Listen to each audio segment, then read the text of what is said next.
Grupo IPS, tu seguridad desde una nueva perspectiva, presenta El futuro de todo. El futuro de todo, con Efraín Flores.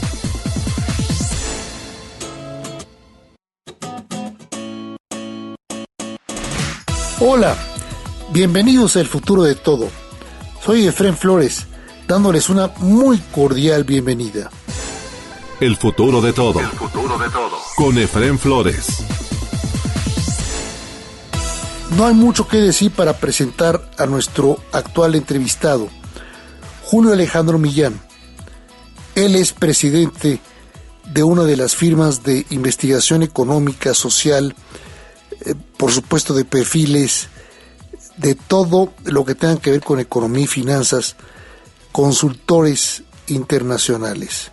Y le damos la más cordial de las bienvenidas a Julio Alejandro Millán, aquí a El futuro de todo. Creo que México tiene dos grandes oportunidades. La primera que nosotros encontramos tiene que ver con lo que se ha dado a llamar el nearshoring. Y explico un poco el nearshoring, entendido como la posibilidad de acercar producción hacia los mercados más importantes del mundo. Hoy se está dando una tendencia enorme en la que encontramos que el mundo se da cuenta de que China no puede ser la fábrica del mundo, que es mucho riesgo poner todos los huevos en la canasta, y hoy existe un movimiento muy importante de poder acercar la producción hacia los centros masivos de producción y consumo. En este sentido, pues Estados Unidos, siendo uno de los grandes productores y los grandes mercados en el mundo, pues está buscando cómo poder generar producción cerca de sus fronteras. Y esto ha generado un gran movimiento de inversión, de gente, de producción hacia el norte del país. Y para ello, pues esta oportunidad que México tiene con Estados Unidos, adicionado por supuesto al tratado, pues le da a México una gran oportunidad. Hemos tenido un incremento consistente en las exportaciones en los últimos años. Tenemos por otro lado salarios mínimos mensuales más bajos respecto a China. Tenemos obviamente una transportación más económica si estamos más cerca de los grandes centros de consumo y producción. México sí cuenta con una red logística competitiva, así como México y Estados Unidos en este caso, pues sí compartimos un uso horario, lo que facilita de manera administrativa las operaciones. De manera específica, México es el líder o es uno de los líderes mundiales en la industria automotriz, por lo que de darse esta tendencia y para cómo van las cosas, alguna encuesta por ahí del Banco Interamericano de Desarrollo, el BID, hablaba de que para México se estiman beneficios potenciales en materia de comercio exterior derivado de los efectos del nearshoring de cerca de 35 mil millones de dólares. Es decir, seríamos el mayor beneficiado respecto de lo que pudiera hacer Latinoamérica con esta tendencia. Y básicamente oportunidades que se darán en sectores con mayor inversión extranjera en México, que provienen de los Estados Unidos, en la industria maquiladora, con programas INMEX, en sectores instalados en la franja fronteriza, y por supuesto en sectores de automotriz, electrónicos, autopartes, eléctricos y de alta tecnología. Así es que para que esta tendencia se pueda dar, que es una gran tendencia que yo quisiera verlo con todo optimismo para el país, pues es urgente apoyarla, y esta tendencia se apoya desde el punto de vista empresarial, desde el punto de vista de promoción de inversiones, pero también desde el punto de vista de gobierno, donde se requiere de una filosofía mucho más positiva, mucho más propositiva en materia de promoción de inversiones, en materia de facilitar el establecimiento de nuevas empresas, incluso dar incentivos fiscales para la instalación de las mismas en esta nueva tendencia, y por supuesto, algo que hemos comentado de manera consistente en nuestros comentarios, y yo creo que no soy el único, muchos lo hacemos, tiene que ver con garantizar el Estado de Derecho y la justicia y las buenas prácticas a las empresas que quieren instalarse en esta, no franja fronteriza, yo diría en todo el norte del país, para tratar de aprovechar esta gran oportunidad. Entonces, para mí esta es una de las grandes oportunidades que México hoy tiene, Efraín, y que creo que no podemos dejar de percibir. Y por supuesto, si no nos damos cuenta, creo que, y no hacemos lo conducente para ello, creo que México estaría perdiendo una extraordinaria oportunidad en ese tema. Déjame finalizar este comentario en materia de nearshoring para poder quizás dar una segunda gran oportunidad que México tiene frente a la crisis alimentaria. Pero nada más, déjame terminar en este caso y cerrar este comentario con un tema. Las empresas hoy tenemos que acercarnos a estos procesos de nearshoring. Sí, una de las grandes oportunidades de México es esa. Por lo tanto, yo invito tanto a las empresas, por supuesto a los empresarios y a todos los que están todos los agentes económicos, a que nos acerquemos a estos procesos de nearshoring en los cuales tenemos grandes ventajas competitivas, porque creo que ahí hay una fuente de riqueza, una fuente de actividad y por supuesto una fuente de empleo. Y yo creo que ahí México tiene, no solo como país, sino en sus agentes económicos, una gran posibilidad, pero de nada va a servir si esta posibilidad se construye a partir de extranjeros que vengan a montar empresas. Creo que debemos de ser los mismos mexicanos los que nos debemos de acercar a este tipo de proyectos.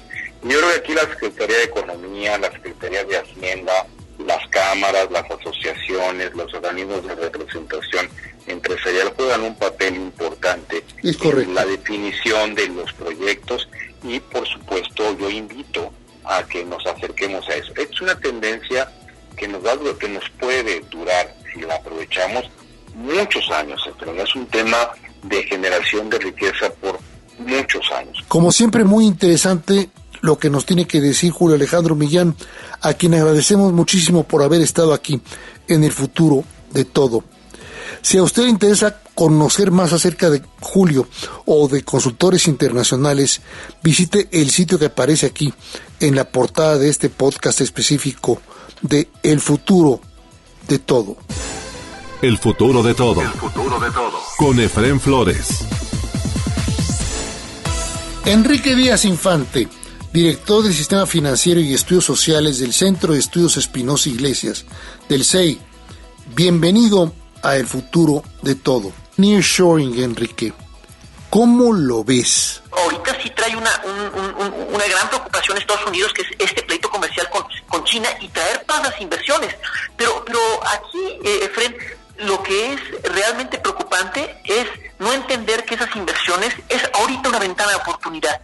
Si en este momento deciden ya no venir a México por todas esas razones que estamos comentando y deciden irse mejor a El Salvador, o deciden irse a Costa Rica, o deciden irse a Panamá, ya no van a venir para acá, porque son inversiones que las empresas hacen por los próximos 15, 20 años.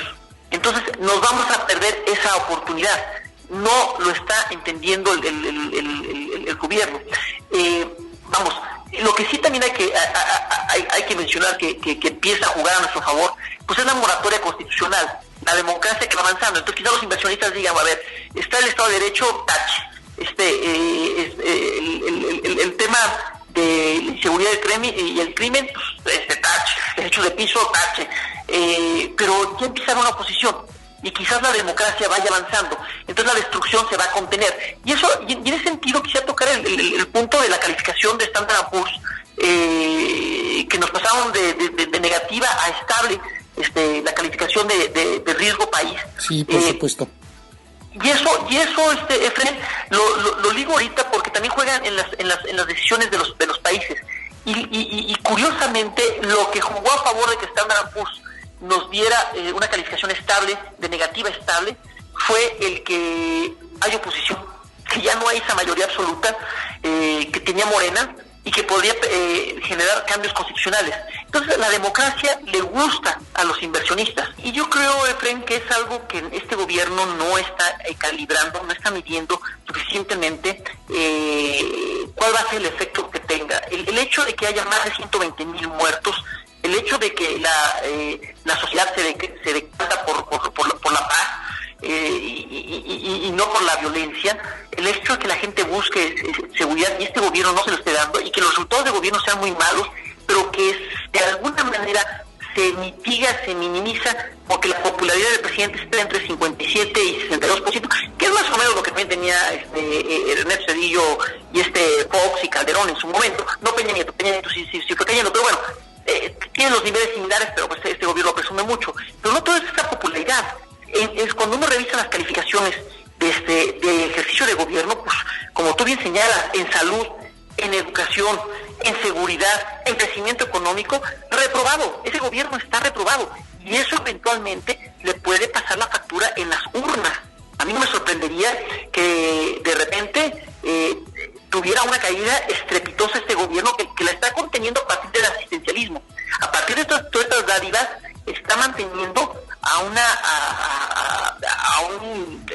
y es una hipótesis, vamos, no tengo esa claridad si son esas dádivas lo que mantiene esa lealtad, pero yo me supongo que sí, y también parte de un resentimiento, y eso es lo que tenemos que atender. Las dos, lo que vas a decir también.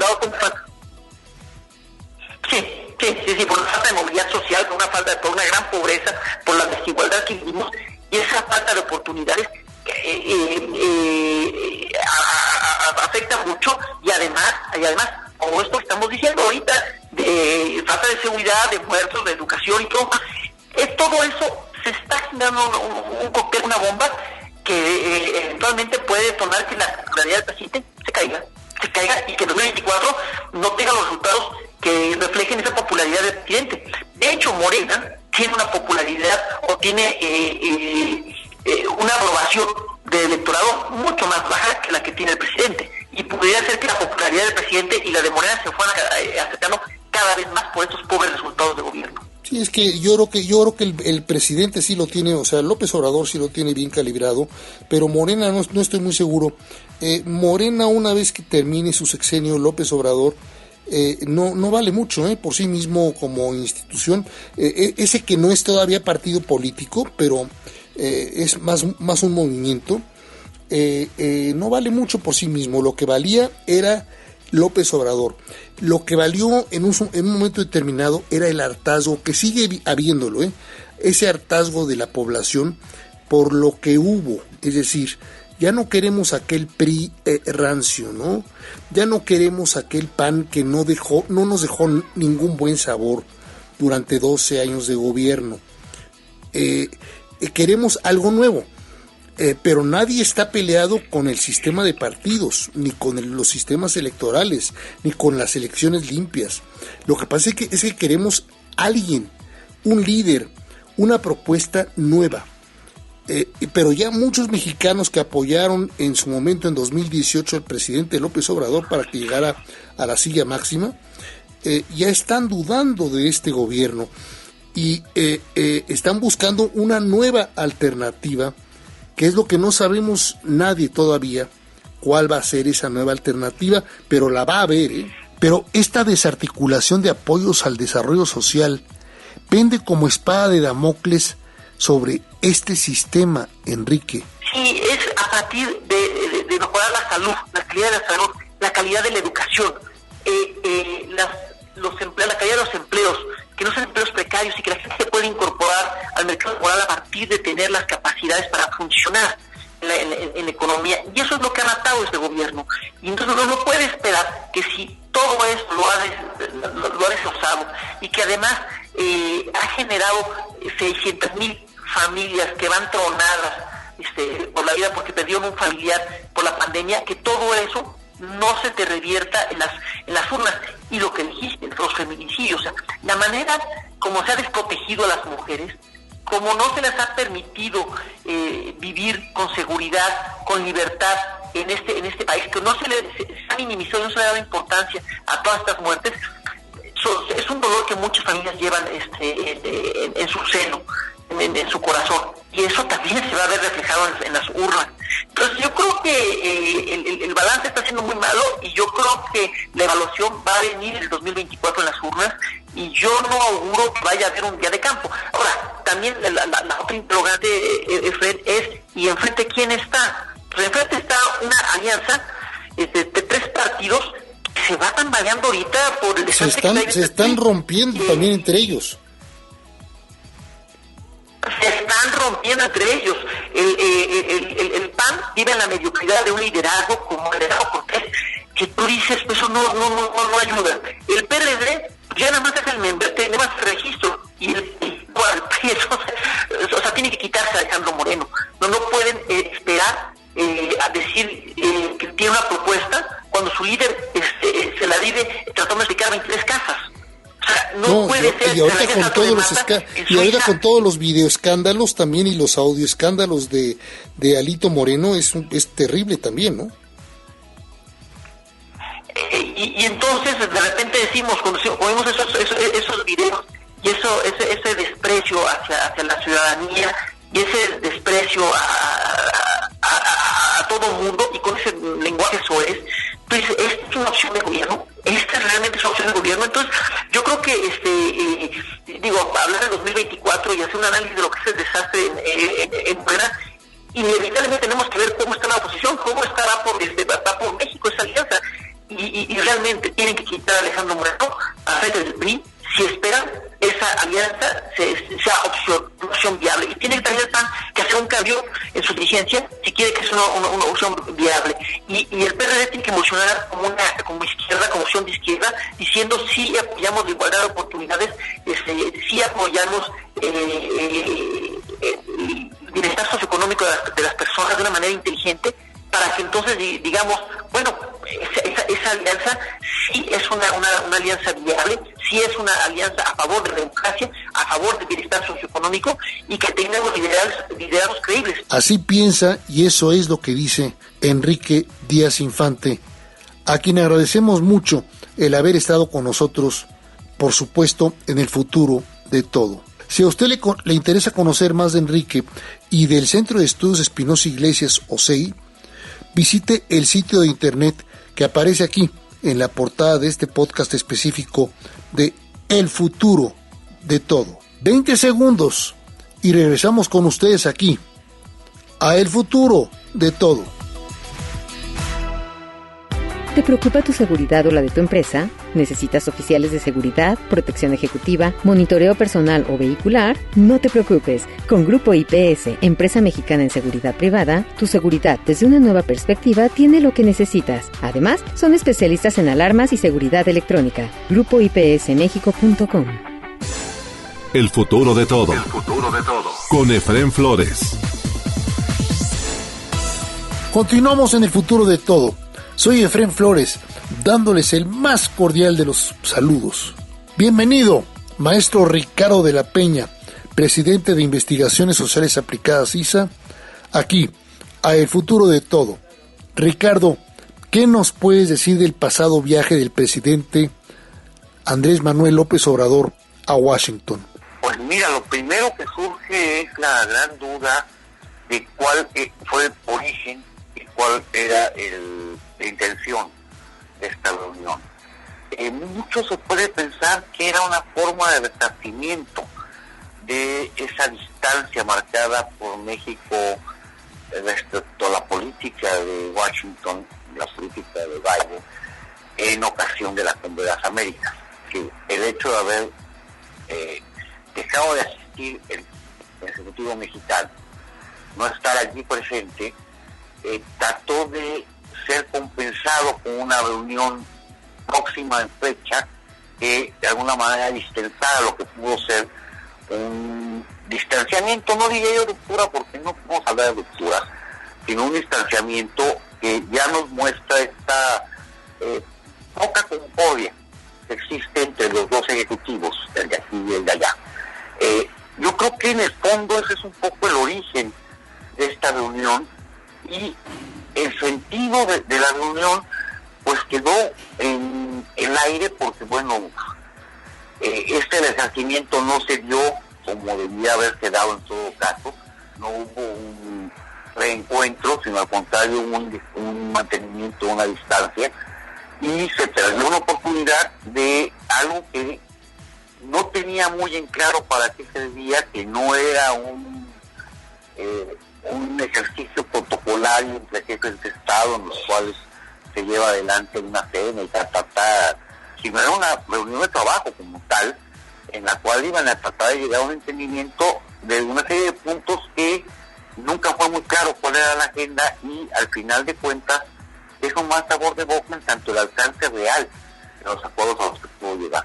Ver ahora al presidente Biden la forma en la que amarra acuerdos entre naciones distintas en intereses e historias, como Israel, Arabia Saudita, Egipto, para garantizar que Irán no produzca armas nucleares, pero también para cortar acceso a Rusia a Medio Oriente, para dar un llamado de atención a Turquía, garantizar el flujo de petróleo y gas natural a la Unión Europea, para no más dependencia de los energéticos rusos, y de incluir a Medio Oriente hacia la sociedad del conocimiento, habla de un Biden muy poderoso, aún con los problemas internos de su país. Nosotros los mexicanos estamos desperdiciando esta oportunidad cuando la tenemos a la puerta con el TEMEC y ahora con la posibilidad del nearshoring.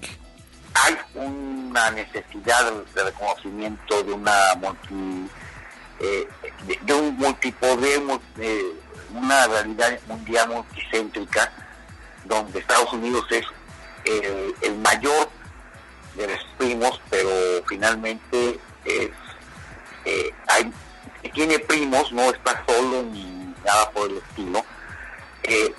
Hay que contener finalmente, y el objetivo no es solamente Rusia, también es China, pero hay una agenda muy clara que se está articulando de una relación constructiva en términos políticos, militares, económicos,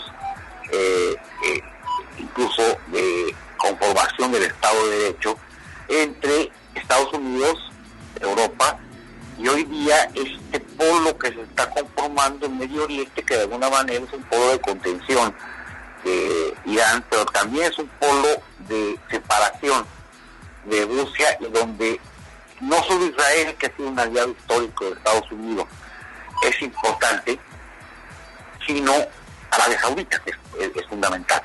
En cambio, en el caso de México, no es muy claro que exista una agenda definida con objetivos claros. Yo creo que en el fondo se han empantanado muchos asuntos por la incapacidad de caminar acuerdos básicos entre esta lógica proestatista y controladora de los espacios para la inversión privada y la formación de ambientes de negocios por parte del gobierno de México, y los requerimientos reales de la economía de Estados Unidos, que tendría que ver a un socio que no satisface plenamente los requerimientos que históricamente tendría Estados Unidos hacia el medio plazo.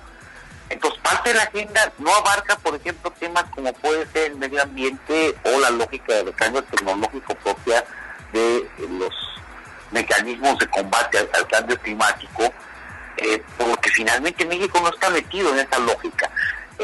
¿Para qué hablar de lo energético si lo energético es un pantano? En todo caso, pues vamos a los tribunales, que ahí nos vemos y tratemos de resolver los asuntos por esa vía. Entonces la agenda se ve reducida, y cuando el gobernante mexicano lanza un discurso que no dividía en dos partes, una parte baladí, inútil y desgastante, que pudo ser enfadante para el gobernante de Estados Unidos, que es esta parte histórica de recuperación de personajes y tal, y la parte de una agenda propositiva en la cual va a ofertar prácticamente compensaciones por el beneficio de las remesas, sin reparar en el origen de los beneficios que está ofreciendo Estados Unidos. Creo que es ridículo que le ofrezcamos gasolinas baratas, cuando lo barato de la gasolina es porque le cuesta al pueblo de México mediante subsidios. Está golpeando la capacidad financiera del gobierno mexicano y del Estado en su conjunto.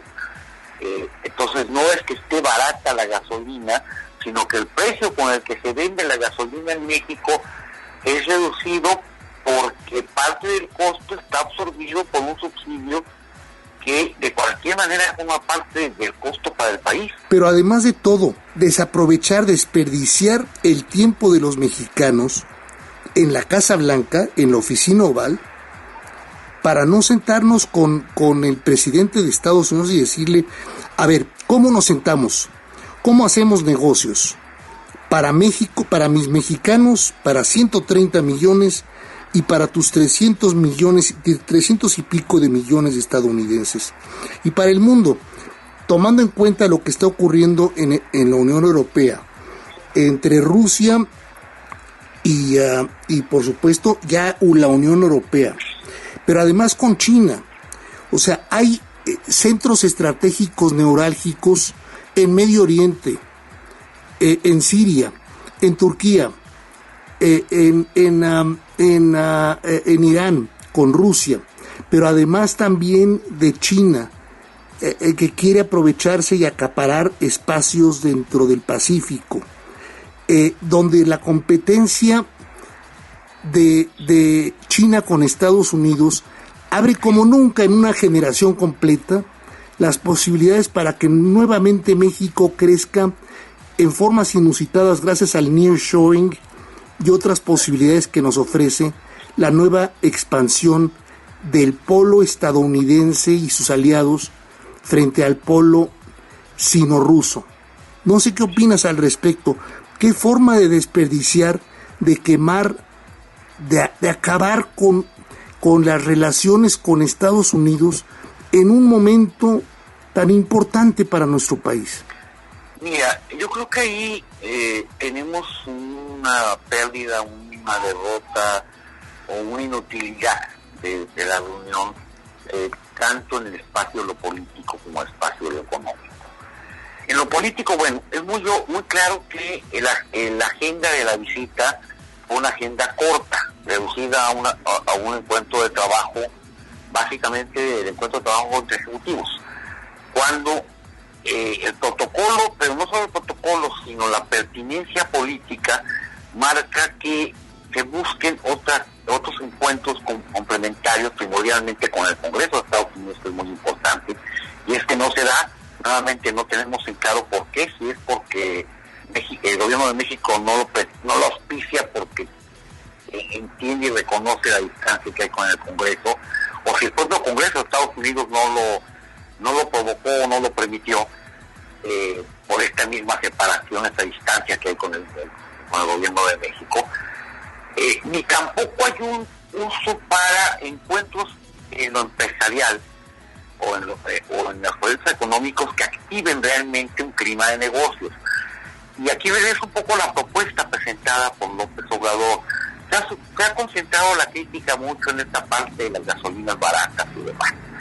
Y se soslaya que dentro de la propuesta una parte más propositiva, más de contenido, más de medio plazo, correspondería a esta lógica de cómo generar un mercado laboral más flexible o de mayor cobertura. Y lo que vimos por parte de México es el intento de regreso a una forma actualizada de plan Placebo. Que no pasa México de recuperar las lógicas de hace muchos años, muy primitivas, de un programa Placebo que fue útil en la Segunda Guerra Mundial, pero que en esto que casi es un escenario de Tercera Guerra Mundial, porque seamos realistas, es lo que está hoy día imperando en el mundo, no es una Segunda Guerra Fría, es más bien la antesala de una Tercera Guerra Mundial, y no porque necesariamente vaya a ser un conflicto armado, sino porque es un enfrentamiento mucho más sórdido, más agresivo que el propio de la Guerra Fría, que era persuasivo y de distensiones, que es mucho más ofensivo entre las partes. México hace una propuesta de un neoplan Placebo, a lo mejor un poco más industrial urbano, pero que finalmente no tiene nada que ver con lo que se requeriría, que es un socio comercial que vaya de la mano en un proceso de recambio tecnológico rumbo a las décadas futuras y rumbo a un mundo en el cual la disputa económica entre bloques va a ser mucho más acalorada que en el pasado. Y bueno, China no es un contrincante menor para Estados Unidos. No, hombre, ¿qué va? Pero además tú lo acabas de mencionar, o sea, a diferencia de Medio Oriente, por ejemplo, México tiene la mesa puesta con el TEMEC, con Estados Unidos y Canadá, y al mismo tiempo, gracias al TEMEC, con la Unión Europea, con otros países de Asia como pudieran ser Taiwán, Corea del Sur, Japón, y estamos con los brazos cruzados, pero además también tenemos todas las negociaciones del mundo que podemos hacer con empresas estadounidenses y chinas que quieren salirse de la órbita china porque ya no es posible para ellos trabajar con eficiencia dadas las nuevas condiciones políticas del autócrata chino que ahorita impera en aquella república.